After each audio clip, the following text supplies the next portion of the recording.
All right, now let's talk about the first Iron Man film, which to me still is my favorite through the trilogy. I love this movie, guys, and I look no hate to the last two movies, but I think this one still is the best Iron Man. I love that we see the origin story of Iron Man, like the beginning stages of Tony Stark. See how much he's evolved, even with technology and stuff like that, using this technology for good.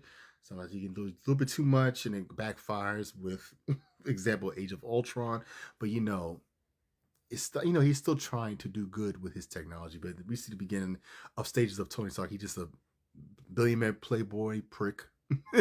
He's not really likable, and I like Tony Stark from the get go. I like that Robert Downey Jr., who was the perfect casting, by the way. I don't think there's no one else that can play Tony Stark. I know people were saying Tom Cruise would be a good one for like in a multiverse thing.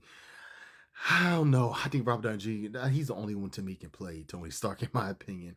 Can't wait to see him as Doctor Doom, by the way. But Robert Downey Jr. embodies that character very, very well, and just the whole personality. Like I said, Iron Man has the best one-liners throughout the MCU, and just Robert Downey Jr. was made for that role. I'm sorry, he was made for that role. I don't think anybody else can even hold a candle to, what Robert Downey Jr. did with that character. But I like to see that we see, that his Tony Stark realized that his weapons was causing more chaos than good. Building weapons, that's what happened. This not always gonna be used for good. And showing his like even his very beginner suit, which is pretty cool. I mean, that was that line that Jeff Bridges says character said he built a what's it, box of scraps. It shows you that Tony Stark can, build whatever in any situation. We saw that in Iron Man 3 as well when he was vulnerable. He had nothing that can help him out. He still built something to help him escape his situation. This is pretty cool as well. And this we saw in this one, the first movie as well, trying to escape those terrorists that had kidnapped him. So pretty good stuff in this movie, guys. Like the action, CGI was amazing. The cast, I love Jeff Bridges as Obadiah.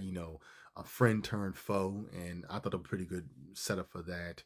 I'll say one casting. People could probably gonna hate me on this, but that's fine. It's my opinion. I never cared for Terrence Howard. I'm kind of glad it worked out good that we got Don Cheadle. Terrence Howard is not one of my favorite actors. No hate against Terrence Howard, but he's not my one of my favorite actors in the world.